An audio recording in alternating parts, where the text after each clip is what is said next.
नमस्कार साथियों, मैं बजरंग कुमार आप सभी का स्वागत करता हूं मेरे YouTube चैनल IT एक्सपर्ट के अंदर। हम इलेक्ट्रिशियन थ्योरी की क्लास लगा रहे थे, जिसमें हमारा आज का टॉपिक रहेगा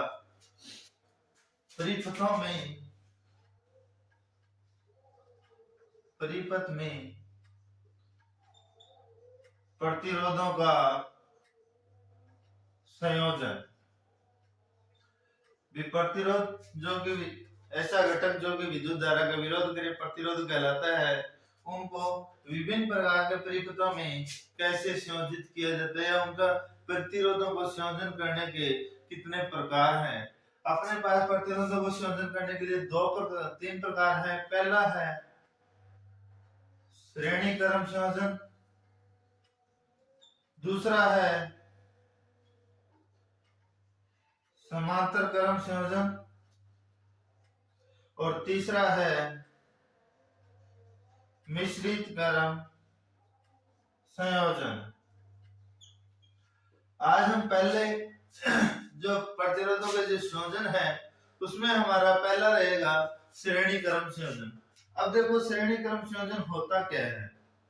प्रतिरोधों का ऐसा संयोजन जिसमें परिभाषा की बात करें तो प्रतिरोधों का ऐसा संयोजन जिसमें धारा प्रवाह के लिए केवल एक मार्ग हो, क्या कहलाता है? श्रेणी क्रम संयोजन कहलाता है। जब इसकी डायग्राम की बात करें तो प्रतिरोध R1 R2 प्रतिरोध R3, मान लो 3 प्रतिरोध हैं। इसको एक बैटरी के सप्लाई स्रोत द्वारा जोड़ा गया है, प्लस माइनस। अब 3 प्रतिरोध है, तीनों प्रतिरोधों को ऐसे जोड़ा गया है जैसे पहला प्रतिरोध का पहला सिरा, प्रत्येक प्रतिरोध के 2 सिरे हैं। पहले सिरे को सप्लाई स्रोत से और प्रतिरोध के दूसरे सिरे को दूसरे प्रतिरोध के पहले सिरे से, दूसरे प्रतिरोध के दूसरे सिरे को तीसरे प्रतिरोध के पहले सिरे से। मतलब इनमें बात करें कि धारा का जो प्रवाह है उसके लिए मार्ग कितने इसमें एक है। या फिर आप ये भी कह सकते हो किसी परिपथ में धारा को नियंत्रण करने के लिए बनाया गया परिपथ श्रेणी क्रम परिपथ कहलाता है। जैसे इसमें 3 प्रतिरोध दिए हैं आपको, R1 R2 R3। इनमें धारा प्रवाहित हो रही है, तो क्या हो गया? R1 R2 R3। तो कहा जाता है जो इसमें परिपथ में श्रेणी परिपथ में धारा प्रवाहित हो रही है तो वो I बराबर V बटे R पे डिपेंड करेगी। कैसे? अपने ओम का नियम पढ़ा, ओम के नियम में पढ़ा V बराबर I गुणा में R। यहाँ पे जब परिपथ के अंदर विद्युत धारा की बात करें तो विद्युत धारा डिपेंड करेगी सप्लाई स्रोत की वोल्टता पर तथा परिपथ के कुल प्रतिरोधों के ऊपर, इसमें कितनी धारा प्रवाहित हो रही है। अब देखो, अब अपने को जिस सर्किट के अंदर विद्युत धारा का मान जितना चाहिए, जैसे अपने को इस परिपथ में 10 एम्पीयर की धारा चाहिए, तो इसमें वोल्टता स्रोत के साथ प्रतिरोधों के मान में भी क्या करेंगे? निश्चित बात करेंगे। जैसे अपने पास 200 वोल्ट सप्लाई है, ठीक है, अपने को परिपथ के अंदर 10 एम्पीयर धारा प्रवाहित करवानी है। ये भी ध्यान रखना, श्रेणी क्रम परिपथ के अंदर धारा का मान क्या रहता है? एक समान। परिपथ में कहीं भी अगर विद्युत धारा का मान मापोगे तो विद्युत धारा का मान क्या रहेगा? एक समान रहेगा। वही बात करें 200 वोल्ट की स्रोत पर प्रतिरोध का मान क्या होना चाहिए कि उनका विद्युत धारा का मान इसमें क्या हो? 10 एम्पीयर हो। तो प्रतिरोध जैसे R बराबर क्या हो गया? V बटे I। 200 वोल्ट की सप्लाई है, धारा है अपने पास 10 एम्पियर, क्या हो गया 20 ओम। मतलब कहा जाए इन तीनों प्रतिरोधों का योग या फिर इनका कुल तुल्य प्रतिरोध परिपथ का कितना होना चाहिए 20 ओम, तो इसमें धारा का प्रवाह क्या होगा कम होगा। जैसे मान के चलो श्रेणी क्रम संयोजन में एक बार दोबारा बता देता हूं, विद्युत धारा प्रवाह के लिए एक मार्ग होगा, उसके बाद श्रेणी क्रम परिपथ में धारा का मान सदैव समान रहता है। ये तब की बात है जब परिपथ में जुड़े प्रतिरोध अपने पास फिक्स हो। अगर प्रतिरोध के मान में कमी या वृद्धि होगी तो यहाँ पे धारा के मान में भी क्या होगी कमी या वृद्धि होगी। हाँ, जितना प्रतिरोध होगा उस पर डिपेंड करेगी धारा कितनी है। अब देखो धारा समान होगी तो अपने पास प्रवाहित धारा आई टोटल IT। अब प्रतिरोध R1 द्वारा ली गई धारा I1, प्रतिरोध R2 के द्वारा ली गई धारा I2 और प्रतिरोध R3 के द्वारा ली गई धारा I3 हमेशा क्या रहेगी बराबर I1 बराबर I2 बराबर I3 बराबर डॉट डॉट डॉट IN। कहा जाए भी प्रतिरोधों की संख्या अगर अनंत हो तो भी विद्युत धारा उसमें क्या रहेगी समान रहेगी। या फिर समान विद्युत धारा जिस परिपथ में प्रत्येक प्रतिरोध के लिए समान विद्युत धारा प्रवाहित की जाए उस ऐसा परिपथ कौन सा परिपथ कहलाता है श्रेणी परिपथ कहलाता है। तो I बराबर क्या होता है V बटे RT, VT बटे RT, V1 बटे R1 प्लस में V2 बटे R2 नहीं सॉरी, तो कुल विभवांतर या परिपथ में कुल वोल्टेज की बात करें तो प्रत्येक परिपथ में जो प्रतिरोध है उसके द्वारा जितनी वोल्टता खपत की गई R1 के द्वारा कितनी गई, R2 के द्वारा कितनी खपत की गई, R3 के द्वारा कितनी खपत की गई उस पर डिपेंड करेगी वोल्टेज। तो VT बराबर V1 प्रतिरोध 1 के द्वारा खपत की गई वोल्टेज, V2 प्रतिरोध 2 के द्वारा खपत की गई वोल्टेज V2 प्लस में V3 plus dot dot dot VN। परिपथ में धारा का मान सदैव क्या रहेगा समान रहेगा, बल्कि वोल्टेज का मान डिपेंड करेगा कि कितनी वोल्टेज किस प्रतिरोध ने खपत की है। VT कुल वोल्टेज खपत की गई वोल्टेज के बराबर होगी, वोल्टेज के योग के बराबर होगी। वही बात करें RT परिपथ में कुल प्रतिरोध, परिपथ में कुल प्रतिरोध करेंगे तो पहला प्रतिरोध का योग दूसरे प्रतिरोध का योग, जितने भी प्रतिरोध हैं उसमें R1 प्लस में R2 प्लस में R3 plus dot dot dot RN। ऐसा परिपथ जिसमें धारा प्रवाह के लिए केवल एक मार्ग हो, मार्ग पूरा एक वापस सप्लाई स्रोत से कहा जाता है। धारा का मान सदैव क्या रहता है समान रहता है। और कहा जाता है भी श्रेणी क्रम या श्रेणी संयोजन परिपथ का उपयोग क्यों करते हैं, क्योंकि धारा को नियंत्रण करने के लिए श्रेणी परिपथ का उपयोग किया जाता है। कुल धारा I1 I2 I3 देख करें, यहाँ पे बात करें एक न्यूमेरिकल की बात करें, R1 का मान है 5 वोल्ट, R2 का मान है 10 वोल्ट और R3 का मान है 10 ओम। R1 10 ओम प्रतिरोध, R2 का प्रतिरोध R1 का प्रतिरोध 5 ओम है, R2 का प्रतिरोध 10 ओम है, R3 का प्रतिरोध 10 ओम है। तो कहा जाए पहला डिपेंड करेगी परिपथ के अंदर कुल प्रतिरोध कितना है R1, RT बराबर क्या हो गया R1 प्लस में R2 प्लस में R3, तो 5 ओम प्लस में 10 ओम प्लस में 10 ओम, तो हो गया 5, 10 और 10 25 ओम। इसका क्या हो गया कुल प्रतिरोध हो गया। परिपथ का कुल प्रतिरोध कितना हो गया 25 ओम हो गया। उसके बाद में बात की जाए, अपने को सप्लाई वोल्टता दे रखी है 200 वोल्ट, धारा का मान पूछे तो I बराबर क्या होता है V बटे RT, V बटे R।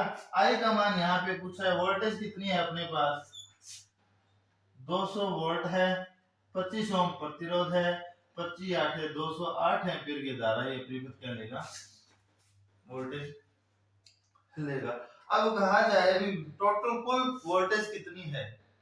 अब ये 8 एम्पीयर की धारा हो गई, धारा कितनी है 8 ओम, 8 एम्पीयर, इसमें भी 8 एम्पीयर और यहाँ पे भी कितनी है 8 एम्पीयर। तो पहले प्रतिरोध के द्वारा खपत की गई वोल्टेज, तो V बराबर क्या होता है V बराबर I इंटू R।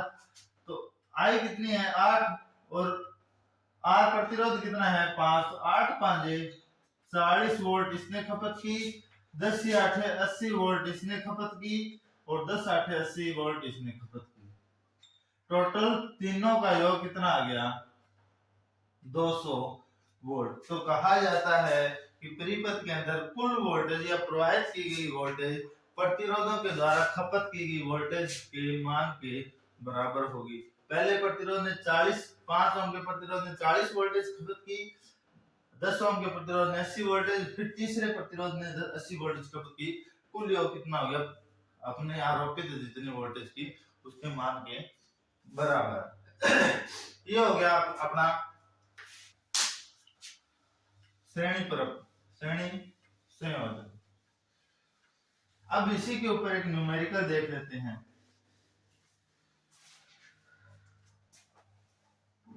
देखो श्रेणी क्रम में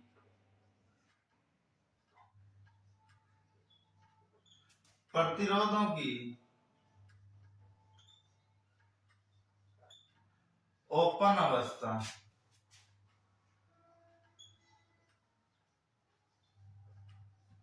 ओपन अवस्था की बात करें तो अपने पास जब परिपथ की बात करें तो परिपथ 4 प्रकार के हैं। पहला परिपथ है ओपन, दूसरा है शॉर्ट, तीसरा है क्लोज, चौथा है लीकेज। अपने यहाँ पे प्रतिरोधों के जो परिपथ का टॉपिक पढ़े उसमें सभी मैं डिटेल से बताऊंगा। ओपन अवस्था और शॉर्ट अवस्था के बारे में पढ़ेंगे। देखो ये है अपने पास 10 ओम, 5 ओम,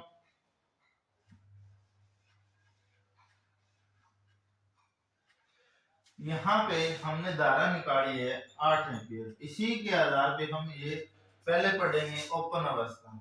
ओपन अवस्था में देखेंगे भी किसी परिपथ के अंदर, जैसे कोई परिपथ है इसके अंदर अगर कोई प्रतिरोध एक प्रतिरोध ओपन हो जाए, या कहा जाए भी परिपथ के अंदर एक प्रतिरोध को हटा दिया जाए, एक प्रतिरोध को हटा दिया जाए, यहाँ दोनों में फर्क है। देखो ओपन का होना, अगर R2 का प्रतिरोध, ये R2 का प्रतिरोध परिपथ से हट गया या ओपन हो गया, तो ओपन होने का मतलब है अगर कोई परिपथ ओपन या खुला हो गया तो उसमें धारा का प्रवाह क्या हो जाएगा, धारा का प्रवाह शून्य हो जाएगा। प्रतिरोध, क्योंकि जहां से परिपथ ओपन हुआ है वहां परिपथ में जो धारा का प्रतिरोध का मान है वो प्रतिरोध का मान अनंत हो जाएगा। प्रतिरोध का मान अनंत हो जाने के बाद यहाँ पे धारा का प्रवाह शून्य, और वोल्टेज हमने जितनी वोल्टेज यहाँ 200 वोल्ट सप्लाई की, इन दोनों सिरों के ऊपर अगर वोल्टेज मापोगे तो ये भी कितनी आएगी 200 वोल्ट। तो कहा जाता है अगर श्रेणी क्रम संयोजन में एक प्रतिरोध खुल जाए, एक प्रतिरोध क्या हो जाए, खुल जाए या परिपथ ओपन हो जाए तो उसमें धारा का मान शून्य हो जाएगा, प्रतिरोध का मान अनंत हो जाएगा तथा आरोपित की गई वोल्टेज जहां से ओपन हुआ उन दोनों सिरों के ऊपर उतनी की उतनी हो जाएगी। क्योंकि प्रतिरोध R1 में धारा का मान क्या हो गया 0, तो वोल्टेज भी यहाँ पे क्या हो जाएगी, इसकी खपत की गई वोल्टेज भी कितनी हो जाएगी 0, और यहाँ पे भी धारा का मान क्या है 0, तो यहाँ पे भी वोल्टेज क्या हो जाएगी खपत 0 हुई, तो जितनी है अपन ने यहाँ प्रवाहित किया आरोपित की उतनी की उतनी वोल्टेज इस पे ऊपर आ गई। तो अगर श्रेणी क्रम संयोजन में एक प्रतिरोध की ओपन अवस्था हो जाए तो धारा का मान शून्य होगा, वोल्टेज 200 की 200 मिलेगी, प्रतिरोध परिपथ में क्या हो जाएगा बहुत ही अनंत हो जाएगा। उसी के दौरान बात करें श्रेणी क्रम संयोजन में प्रतिरोधों की शॉर्ट अवस्था, शॉर्ट अवस्था की बात करें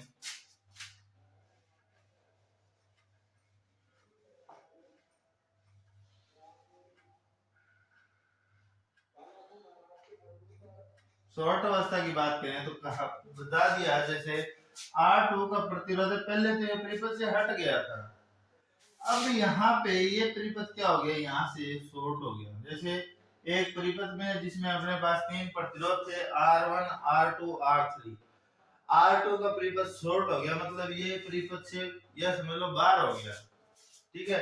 तो अगर एक प्रतिरोध परिपथ में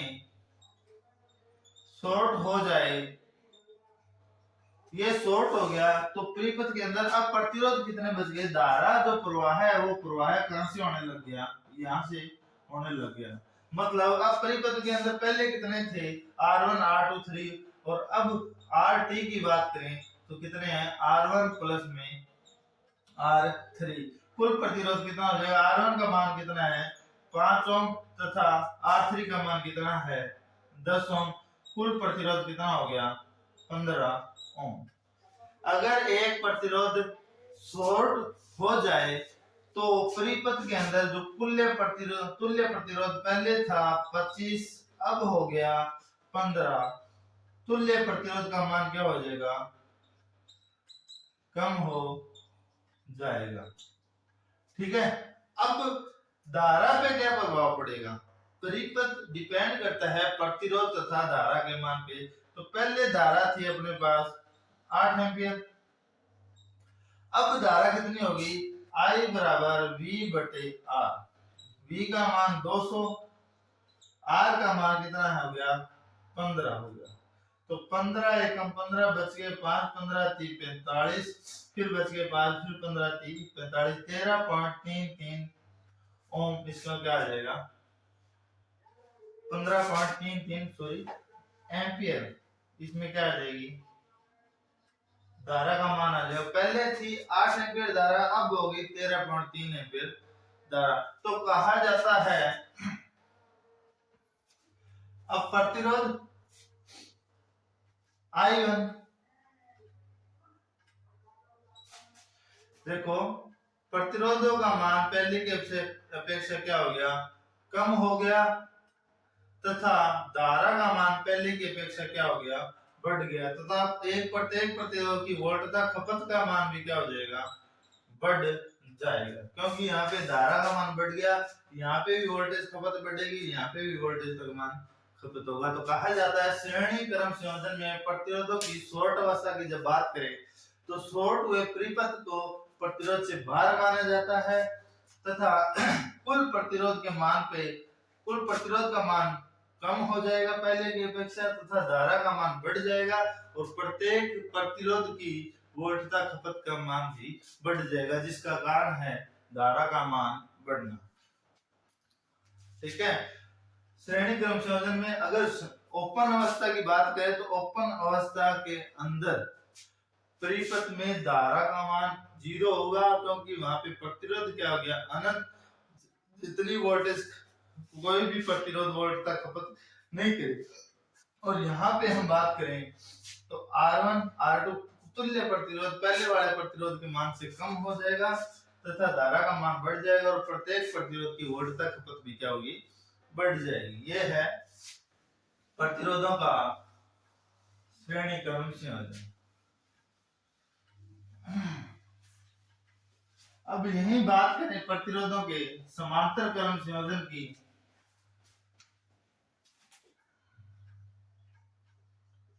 समांतर क्रम की, तो पहले समांतर क्रम का एक डायग्राम बना लो। R1 R2 R3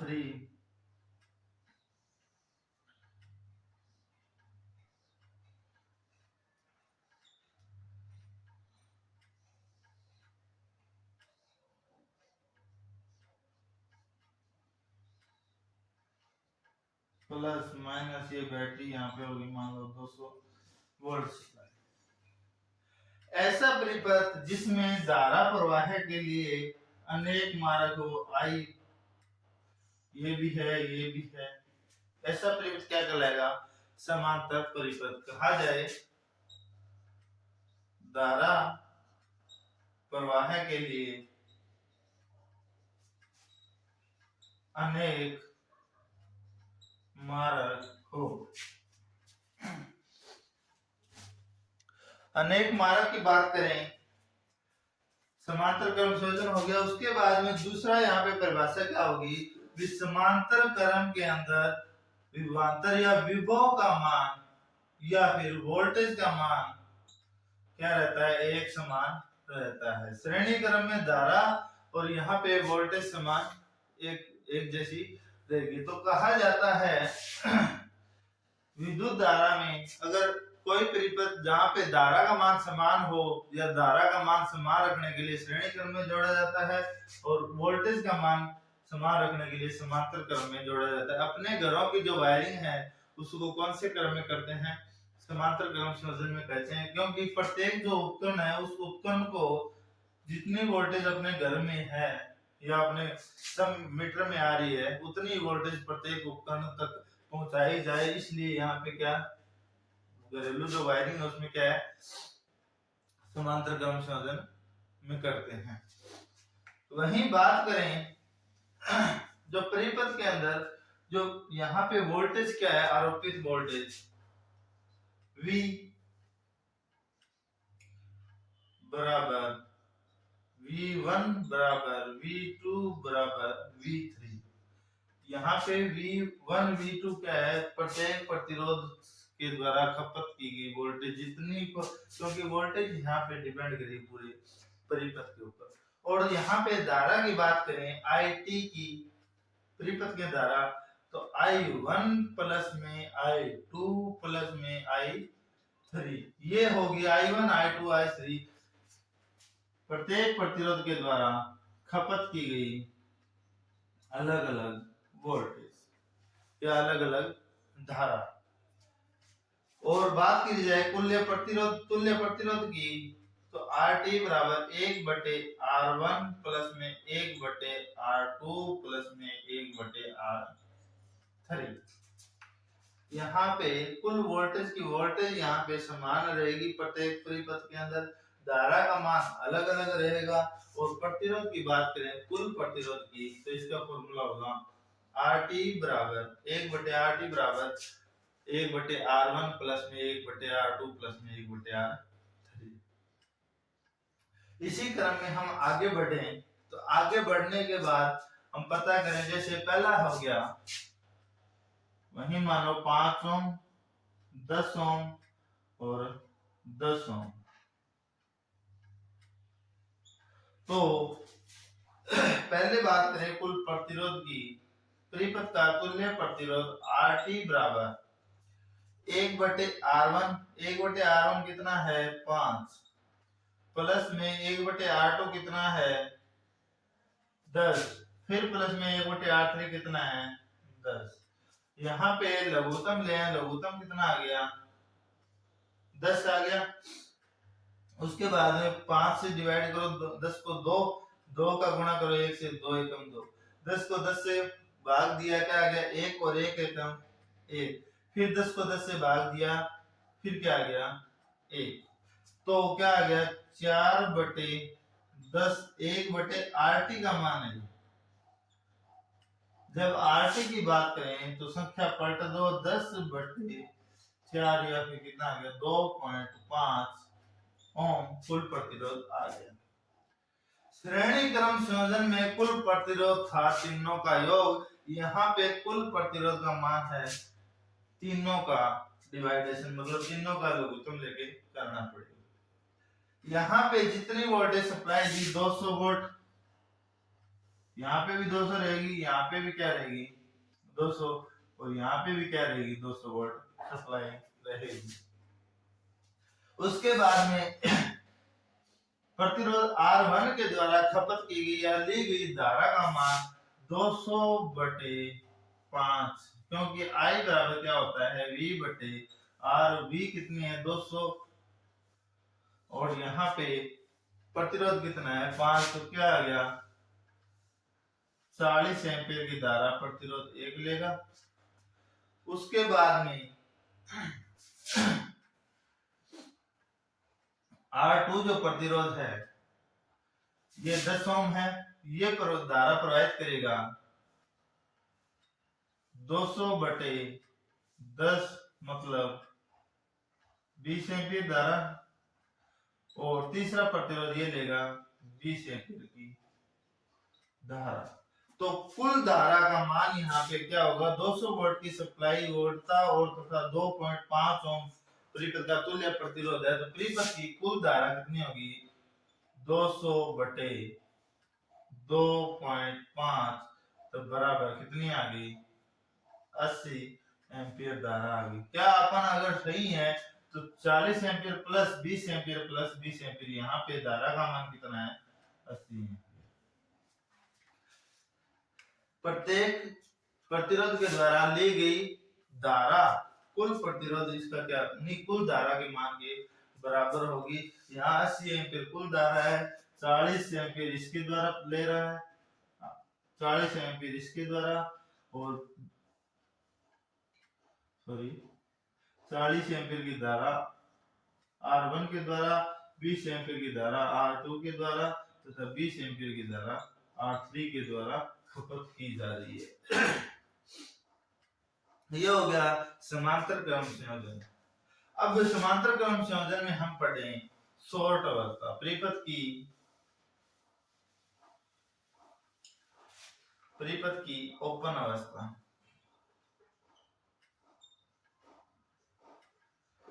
परिपथ की ओपन अवस्था पढ़े तो मान लिया जाए कि यहां से परिपथ के अंदर R2 प्रतिरोध क्या हो गया हट गया, R2 प्रतिरोध खुल गया, तो क्या होगा जब श्रेणी क्रम में ओपन अवस्था की बात करें तो वहां पे धारा का मान 0 था। यहाँ पे धारा के मान में क्या प्रभाव पड़ेगी अपन न्यूमेरिकल के आधार पे पढ़े। तो पहले कुल प्रतिरोध देखो 1/RT बराबर 1/5 प्लस में 1/R1 प्लस में 1/R3, क्योंकि R2 क्या हो गया ओपन हो गया खुला हो गया।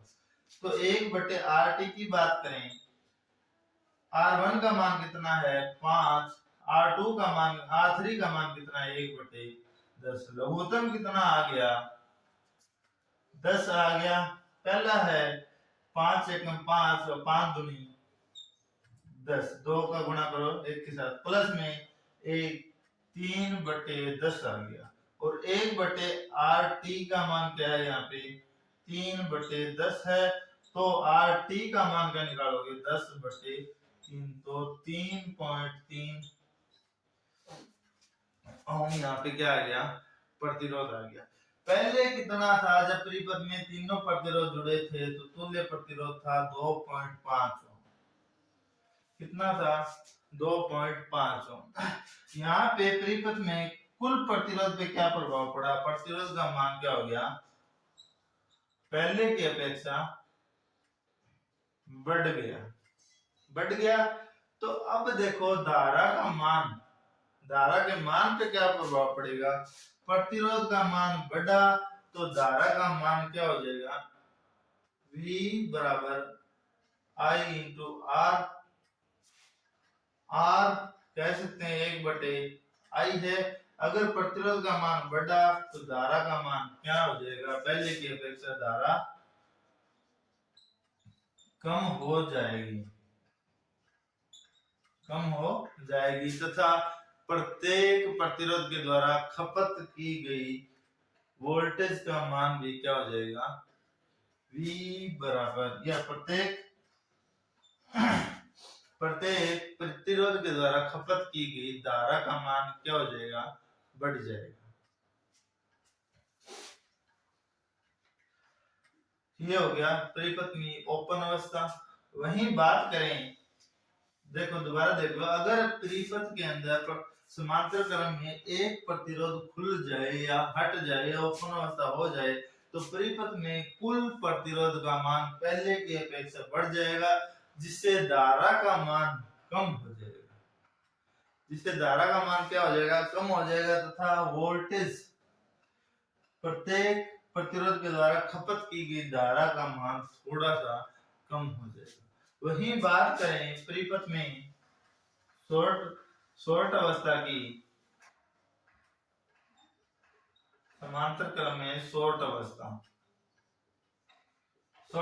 की बात करें, देखो यहाँ पे अपने पास प्रतिरोध था R2। अब यहाँ पे R2 क्या हो गया? ओपन हो गया।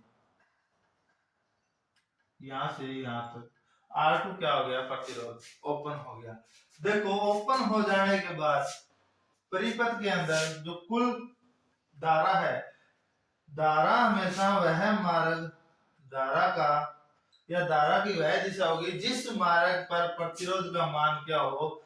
शून्य हो या न्यूनतम हो। धारा वहां से क्या जाएगी?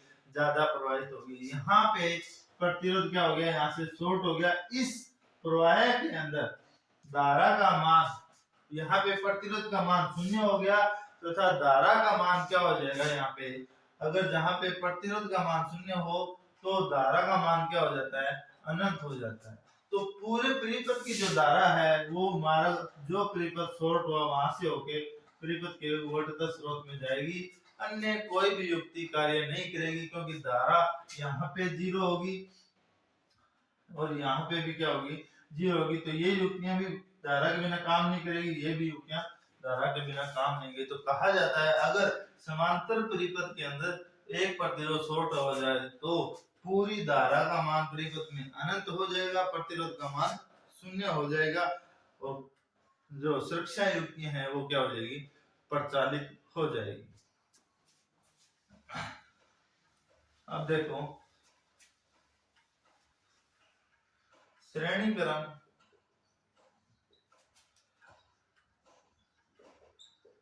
समांतर क्रम में अंतर। श्रेणी क्रम का उपयोग वहां पे किया जाता है जहां पे धारा का मान क्या हो? समान हो, और समांतर क्रम का उपयोग वहां किया जाता है जहां पे वोल्टेज समान की आवश्यकता हो। उसके बाद में यहाँ पे धारा का मान क्या होता है? प्रत्येक धारा का मान बराबर होता है और यहाँ पे वोल्टेज का मान क्या रहेगा? समांतर क्रम में वोल्टेज का मान V1 बराबर V2 बराबर V3 का मान समान रहता है। वही बात करी जाए परिपथ में ओपन अवस्था की, परिपथ में ओपन अवस्था हो जाएगी तो धारा का मान 0 हो जाएगा और यहाँ पे परिपथ में ओपन हो जाएगी तो धारा का मान क्या हो जाएगा? पहले की अपेक्षा प्रतिरोध का मान बढ़ेगा तो पहले की अपेक्षा क्या हो जाएगा? कम हो जाएगा। यहीं पे जब शॉर्ट अवस्था की बात करें श्रेणी क्रम में, तो शॉर्ट अवस्था के अंदर प्रतिरोध का मान R का मान पहले की अपेक्षा क्या हो जाएगा? कम, तो धारा का मान पहले की अपेक्षा क्या हो जाएगा? बढ़ जाएगा। और शॉर्ट अवस्था के अंदर यहाँ बात करें समांतर क्रम में शॉर्ट होगी तो धारा का मान क्या हो जाएगा? अनंत तथा प्रतिरोध का मान क्या हो जाएगा? 0 हो जाएगा।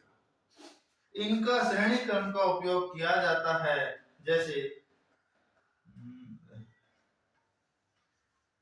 लड़ी, विद्युतिक जो लड़ी होती है जैसे बल्ब लैंपों में, उसके बाद फ्यूज, उसके बाद जैसे स्विच, स्विच को हमेशा कौन से क्रम में जोड़ा जाता है? श्रेणी क्रम में। फ्यूज को हमेशा श्रेणी क्रम में जोड़ा जाता है। जो लैंपों की जो लड़ी है, जो उसमें विद्युत धारा का मान समान होता है, उसे श्रेणी क्रम में जोड़ा जाता है। समांतर क्रम का उपयोग किया जाता है घरों की वायरिंग में। वहीं बात करें मिश्रित क्रम की, अगला है हमारा प्रतिरोधों का मिश्रित क्रम।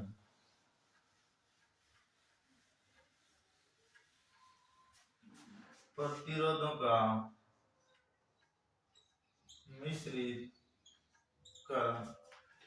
कुछ प्रतिरोधों को श्रेणी क्रम में तथा कुछ प्रतिरोधों को समांतर क्रम में जोड़ दिया जाए तो प्रतिरोधों को कहलाता है R1, R2, R3, R4, R5।